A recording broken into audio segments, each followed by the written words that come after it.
আসসালামু আলাইকুম। আমি আবারও চলে আসলাম আপনাদের জন্য সহজ ও মজাদার একটা রেসিপি নিয়ে। আর আমাদের আজকের রেসিপি হলো দুর্দান্ত স্বাদের রমজান স্পেশাল ছোলা ভাজি রেসিপি। অনেকে বলে আমি ছোলা ভাজি করলে কালার সুন্দর হয় না বা ছোলাটা বেশি শুকিয়ে যায়, নয়তো বেশি ঝোল থেকে যায়।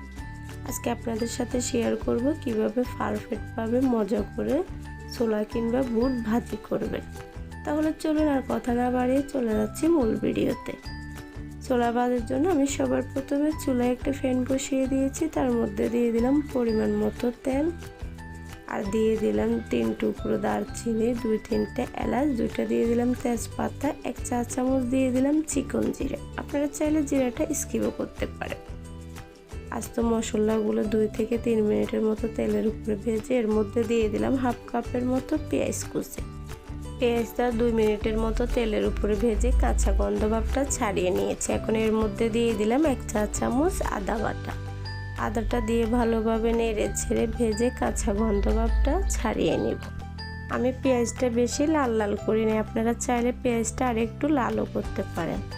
আদার কাঁচা গন্ধ ভাবটা ছাড়িয়ে গেছে। এখন এর মধ্যে দিয়ে দিলাম 1 চা চামচ রসুন বাটা। রসুনটা দিয়েও ভালোভাবে নেড়ে ছেড়ে 2 থেকে 3 মিনিটের মতো ভেজে নেবে, এতে করে রসুনেরও কাঁচা গন্ধ ভাবটা ছাড়িয়ে যাবে। এখন এর মধ্যে দিয়ে দেব আমি হালকা করে একটু পানি, যেন বাকি মশলাগুলো দিলে পুড়ে না যায়। আমি এখানে খুবই সামান্য একটু পানি দিয়েছি। পানিটা দিয়ে ভালোভাবে নেড়ে ছেড়ে মশলার সাথে মিশিয়ে দিয়েছি। পানিগুলো বলক উঠেছে। এখন আমি এর মধ্যে শুকনো মশলাগুলো অ্যাড করে দিচ্ছি। দিয়ে দিলাম 1 চা চামচ লাল মরিচের গুঁড়া, 1 চা চামচ দিয়ে দিলাম জিরের গুঁড়া, 1 চা চামচ দিয়ে দিলাম ধনিয়ার গুঁড়া, 1 চা চামচের থেকে কম করে দিয়ে দিলাম গরম মশলার গুঁড়া। সবগুলো উপকরণ ভালোভাবে নেড়ে ছেড়ে তেলের উপরে কষিয়ে দিব। আর ছোলা ভাজিতে কখনো মশলার সাথে হলুদটা অ্যাড করবেন না। হলুদটা দেওয়ার কারণে মশলার ঘ্রাণটা নষ্ট হয়ে যায়, ছোলাতে কিন্তু ভালো ঘ্রাণ আসে না। মশলাটা আমি 2 থেকে 3 মিনিটের মতো কষিয়ে এর মধ্যে দিয়ে দিলাম 1 চা চামচের থেকে একটু কম হলুদের গুঁড়া। আর হলুদের গুঁড়াটা দিয়ে 1 থেকে 1.5 মিনিটের মতো ভালোভাবে সব মশলার সাথে ভেজে দিয়ে দিলাম। 2 বারের ধরে আমি এখানে দিয়ে দিলাম হাফ কাপের মতো পানি। আর এই পানিতে ভালোভাবে নেড়ে ছেড়ে মশলাগুলো ভালো করে কষিয়ে নেব। আমার শুরুতে লবণ দিতে মনে ছিল না, এই পর্যায়ে আমি এখানে স্বাদ মতো লবণ দিয়ে দিলাম। আর ভালোভাবে নেড়ে ছেড়ে মশলাগুলো কষিয়ে নিয়েছি। দেখুন মশলার উপরে তেল ছেড়ে দিয়েছে। এই পর্যায়ে আমি এখানে অ্যাড করে দিলাম 2টা সিদ্ধ আলু। আমি আলুগুলো কিউট করে কেটে নিয়েছি, আপনারা চাইলে হাতে কচলিও দিতে পারেন। আলুটা দিয়েও 2 থেকে 3 মিনিটের মতো ভালো করে মশলার সাথে কষিয়ে নিয়েছি। এখন এর মধ্যে দিয়ে দিচ্ছি আমি আমি ছোলাগুলো অফ ক্যামেরায় সিদ্ধ করে নিয়েছি। ছোলা তো আমরা সবাই সিদ্ধ করতে পারি, তাই ছোলাটা অফ ক্যামেরায় সিদ্ধ করে নিয়েছি। ছোলাটা দিয়ে ভালোভাবে নেড়ে চেড়ে মশলার সাথে মিশিয়ে নিচ্ছি। আর আপনারা চাইলে আলুটা কচলিও দিতে পারেন, তবে আমার ছোলা ভাজিতে আলুটা কচলিয়ে দিলে ভালো লাগে না, তাই আমি কিউট করে কেটে দিয়েছি। ছোলাটা ভালোভাবে নেড়ে ছেড়ে মশলার সাথে মিশিয়ে দিয়েছি। এখন ঢাকনা দিয়ে রান্না করে নেব 2 থেকে 3 মিনিটের মতো।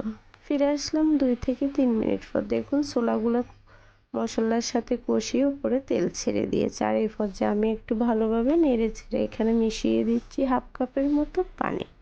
ছোলাটা দিয়ে আমি ভালোভাবে নেড়ে ছেড়ে মিশিয়ে দিচ্ছি। আর এই পর্যায়ে কিন্তু একটু ভালোভাবে সময় নিয়ে নেড়ে ছেড়ে মিশাবেন। এ পর্যায়ে আমি ঢাকনা দিয়ে রান্না করে নেব আর 2 থেকে 3 মিনিটের মতো। ফিরে আসলাম 2 থেকে 3 মিনিট পর। দেখুন ছোলাটা ভালোভাবে কষিয়ে কিন্তু উপরে তেল ছেড়ে দিয়েছে। আর এই পর্যায়ে আমি একটু ভালোভাবে নেড়ে ছেড়ে দিয়েছি। আর এখন এর মধ্যে দিয়ে দিলাম কিউট করে কেটে একটা টমেটো। টমেটোটা একেবারে অপশনাল, আপনারা চাইলে স্কিপও করতে পারেন বা পরিবেশনের সাথে কাঁচাটাও করে দিতে পারেন।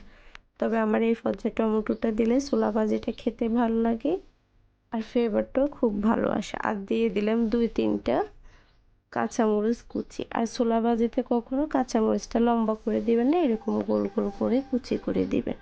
এভাবে গোল করে কাঁচামরিচটা কেটে দিলে ছোলার সাথে খাওয়াও হয়, আর তাছাড়া দেখতেও সুন্দর লাগে। লম্বা করে দিলে ছোলার সাথে কাঁচামরিচটা খাওয়া হয় না, শুধু শুধু ফেলে দিতে হয়, আর দেখতেও অতটা ভালো লাগে না।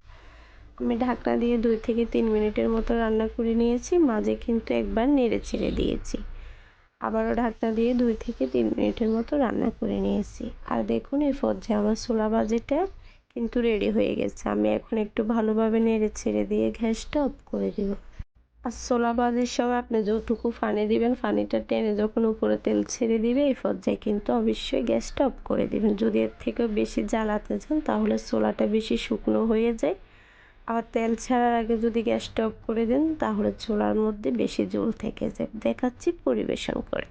দেখুন আমার ছোলা ভাজিটা দেখতে কতটা সুন্দর ও লোভনীয় হয়েছে আর খেতেও হয়েছে দুর্দান্ত। আমি আপনাদেরকে দেখাচ্ছি, দেখুন আমার ছোলাটা বেশি ঝোলও না আবার বেশি শুকনো না, একেবারে ক্রিমি টাইপের। ভিডিওটা ভালো লাগলে একটা লাইক করতে ভুলবেন না। ভিডিওটা কেমন হলো অবশ্যই কমেন্ট করে জানাবেন। আজকের জন্য এইটুকু। সবাই ভালো থাকবেন। আল্লাহ হাফেজ।